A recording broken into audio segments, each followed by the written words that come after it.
Promotional consideration paid for by the following. For all your sports memorabilia needs, welcome to First Row. Like we always do about this time. FirstRow.ca, Canada's online collectible store. Sports cards? We got them. NBA, NFL, MLB, NHL. Autographs, action figures, comic books, and wrestling collectibles. If you're a collector, we got what you need. Remember the name, FirstRow.ca, Canada's online collectibles store.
He didn't know what the hell he was doing. So when he landed, and he was at the time probably 350, 400 pounds, he landed flat on my foot, and so there's the arch, and it kind of just flattened my foot out, and so my foot was kind of dangling. When I would walk, it would kind of just slap the ground because everything just kind of stretched. So I'd wrap my foot up just to kind of put some padding on my arch so that my foot would kind of flex over the wrap, so it almost to force a natural arch. It didn't keep me out of the ring, but it took forever to heal just because everything just kind of got to get back into position, and I really didn't do any rehab or anything like that. It was actually, I don't even think there was much you could do. That was my first one. Not too bad. I've had 5 concussions. I've dislocated my left wrist. I've dislocated these 2 fingers. I've broken my nose twice. I have a torn cartilage, torn ligament, a torn ACL and torn MCL on my right knee. And that's that. Most people call it fake. One, because of predetermined finishes. That's out in the open, so get over it.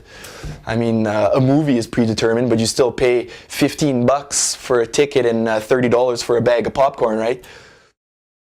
First thing I say to people when they say, "Oh, isn't it fake?" Here's 2 tickets. Why don't you come to the next show and I'll show you how fake it is. I was born in El Salvador. And I don't mean to put my dad down or anything, but he decided to leave. When my mom couldn't feed us anymore, when my mom couldn't send us to school anymore, my mom phoned my dad and said, "Hey, you know what, like, you gotta take the kids." My brother and I came first. And I'll never forget the day my brother comes in and it's like, "Hey, like, I got a surprise for you." And I was like, "Oh, like, you know, what are you talking about?" And I go back in and he turns. Maybe this isn't impossible. If I'm in this country, this land of opportunity, where they tell me that I can accomplish things that I want if I put my mindset to it, why can't I pursue this? So I grew up in Notre-Dame-de-Lourdes, Manitoba. There's a lot of those small memories, and even as a teenager, when Stampede Wrestling started up on A Channel, I watched that show religiously for its entire run, and then with WCW, wrestling was just I've always been addicted to it. So my first official match was me and one of the trainees, his name was Dustin, against Rob Stardom, and another trainee, Corey, which is the guy that I had met my first day. But what was really nice, and it's a cherished memory, and I have a picture of it back on my wall, is my grandfather, huge wrestling fan, my biggest fan. He was there, and he was throwing pennies at the heels, and he had a chair, and he was trying to hit Rob, and when we got up and we're talking about the match, Rob and I were talking about it, and he's like, yeah, who's just this crazy old man in the front row? He tried to hit me with a chair. I'm like, yeah, that's my grandpa. He loves wrestling. He grew up the AWA days at the arena, at the old arena, Winnipeg Arena and stuff. So that was really a proud moment for me. And in retrospect, I won the belt. So he was ecstatic. So I took a picture with him and my grandma at ringside with the belt, and he was so proud. He had it on his fridge from that day on until the day he passed away.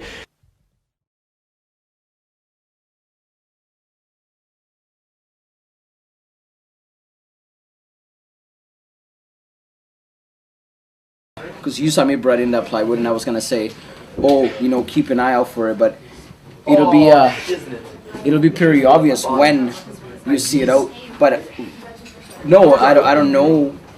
We didn't know that we were working each other tonight. I thought I was working Ike, but I got here and it's like, oh, he has some family issues, he can't come. Okay, right? So Marius is the next choice, which is fine. But we've worked each other not a lot of times, but enough times that we're so comfortable that, and I'm very comfortable that with a lot of guys here. Like Reggie, for example, I worked Reggie for like almost a year in a row. So if Reggie and I had to work tonight, we'd be like, what do you want to do? Same old shit? Just like, yeah, I guess so. Who's go? Oh, was that Rob? Reggie's going on? Okay. And just like, hey, have fun. You know what I mean? Because like, we can just go out there and it'll just be like, you know what I mean? If he grabs me a certain way, if he like does something, I'm like, oh, he's probably going for this. And I'll just come and I'll just feed. And whatever he does, he just does, right? So with Ja and with Marius, the same sort of thing, right? So I don't know what he's gonna do with it. He might set it up outside. He might have it in the ring. I don't know. Whatever he feels like. Maybe I'll shoot her. Maybe I'll put him through it. I don't think so. Oh, what do you mean you don't think so? Well, it could happen. It's a match. Yeah, well, what the fuck? What if I fucking want to? Also, too, you going out and being like, so I'm here for my match. Something like, I'm here for my match. Ike Idol, you knew you were gonna lose tonight. I've beaten you before. I will beat you again. Tonight was my title shot night. No count out. Oh, ain't no count out match, but instead, he did not hide once or twice, but a third time, and now he sent his little puppet. What have you? And something like, you know, what have you done? Every time you're gonna lose, you walk out. Tonight, no count out. We kind of just developed a natural chemistry, and the more we worked, I kind of know what he's gonna do in the match. Like, I know his stuff, and he knows mine. So we can talk about it a little bit and kind of figure out a game plan, and then kind of go from there. Like, I know his basic moves and he knows mine, like I said. So yeah, we got a pretty good chemistry. I always like working him. I think it's always pretty easy to work with him, even in some more difficult situations. Between Marius and I, not only do we get along great, I just think he's a great person.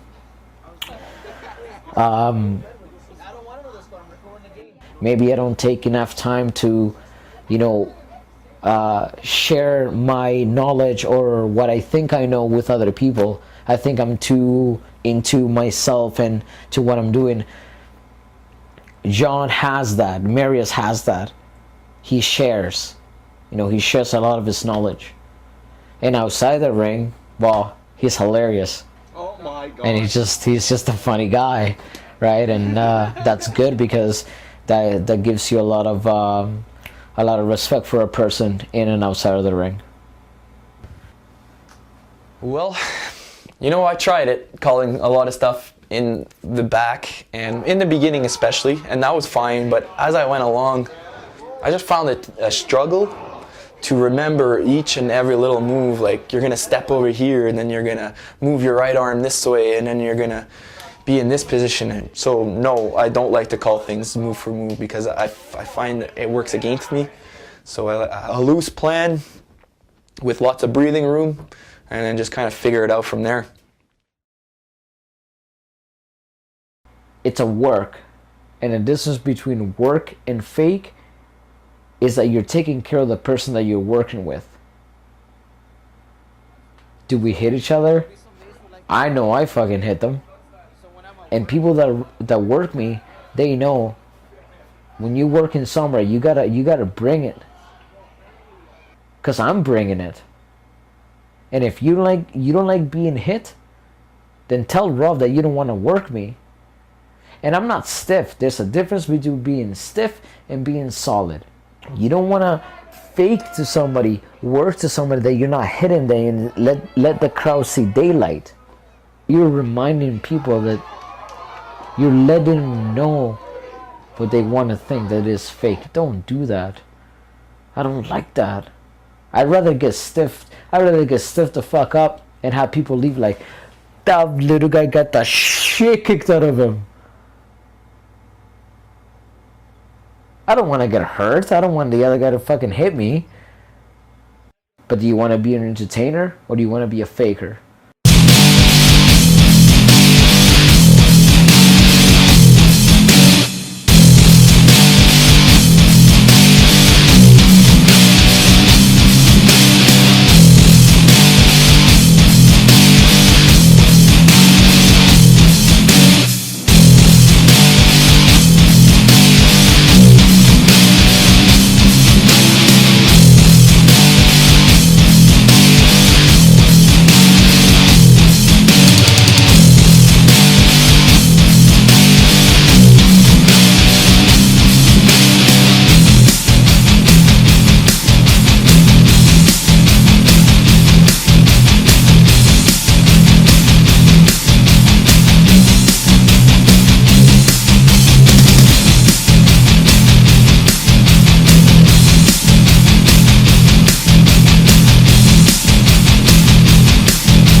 What happened that night is that I was so pumped up that when I brought it out, I put it too much on an angle. And then when Marius wanted to put me through it, the angle wasn't enough. Although, like, I thought with his weight in mind, he would have gone through, but he didn't. And therefore, he tried again.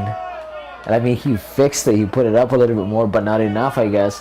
And then, you know, just didn't go.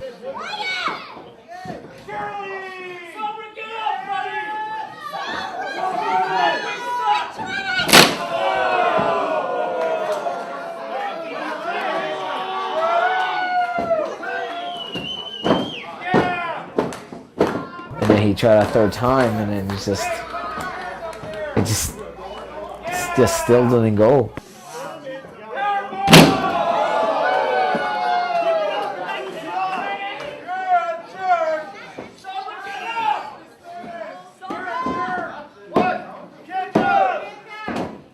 But I wasn't one to quit through or be like, oh, please no. And he wasn't one to also say, well, this isn't it. I actually appreciate that he didn't try a fourth time.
people, I don't like the word fake because I find it's inaccurate. They're just using the wrong word. That's predetermined, fine. Fake, I completely disagree. And the easiest way to get somebody to admit that is say, come down to a show and train with me before the show. And they're always convinced that you're going to do something to them, as if it's like the 1970s and we're going to break your leg just to show you that it's real or something. But I would just make them do a regular bump drill and then they'd be like, oh, they probably change their mind pretty quickly. I know I should take a break. I should have taken a break 2 years ago. But I don't conceive myself not doing it. After the surgery, I definitely thought, I should have taken a break a long time ago. But I still just can't. I just can't do it.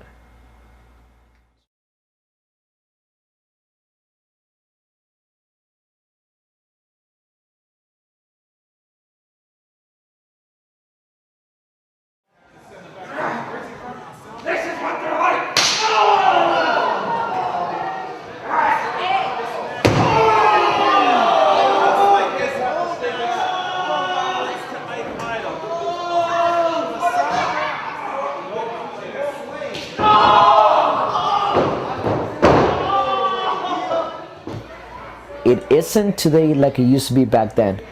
I used to come home so bruised up with my chest cut up, can't even walk because people were picking on me. I think one reason was that I'm so small and I wanted to see if I could stay in it. And another reason was that you gotta pay your dues.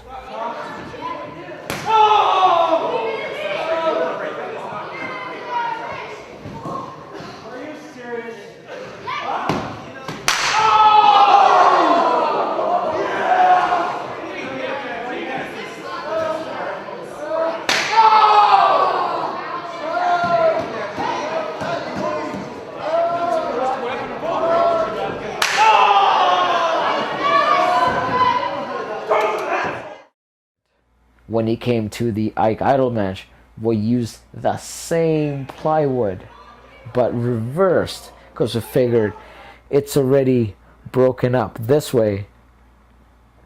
So we're gonna flip it over the other way. It was only a 1/4 inch. And I tried to prove it through it, and it still, and this time he did it, he had a chair, another chair, and a plywood, body slammed me through it. But I didn't go through. I bounced off and I literally like bounced off and sat down.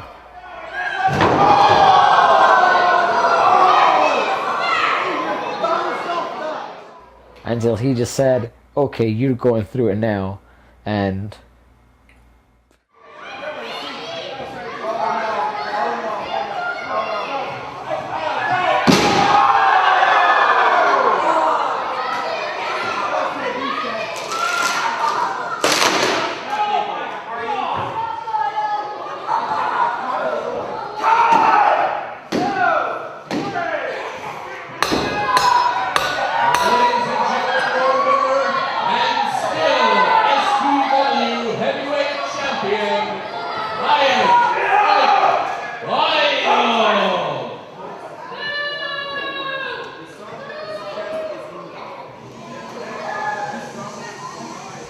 I peed blood for 2 days. I'm not blaming it on him. I have a kidney problem from not any of these guys. It's not their fault. It's just whenever I get hit in the lower back, like I have a constant like swollen kidney, which is very unfortunate, but it's not an excuse not to show up at the next show. It's kind of how I identify myself. You know, it's hard to explain to people our brotherhood, I guess, in the wrestling. They don't understand, but I love being in the locker room with the guys.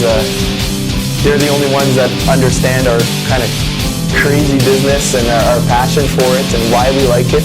Most of us don't really know, we just know we do.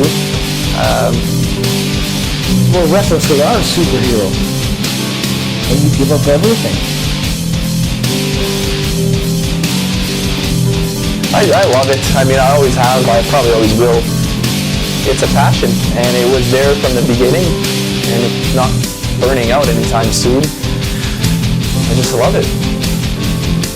I've lived my golden dream every single time I've stepped in that ring, and I wouldn't trade any of those times for anything. And I will keep doing it till the day that I die.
The Misfit Mission Collectibles, open 10 a.m. to 5 p.m. every Saturday and Sunday inside the Malby Flea Market, 421 Malby Avenue East, Winnipeg, Manitoba. If you can't shop in person, you can shop online at www.misfitmission.ca. Use code STARDOM and save 10% now. That's code STARDOM, all in capitals, and save 10% off your order.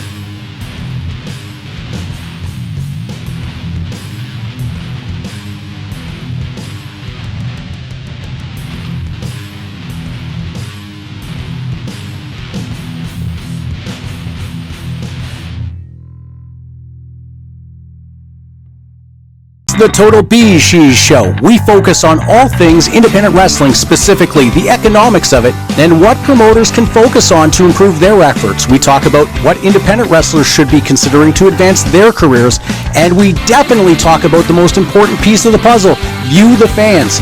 But we wouldn't be entertaining at all if we didn't tell a lot of funny stories. Check it out Mondays, The Total B She's Show, wherever you listen to podcasts.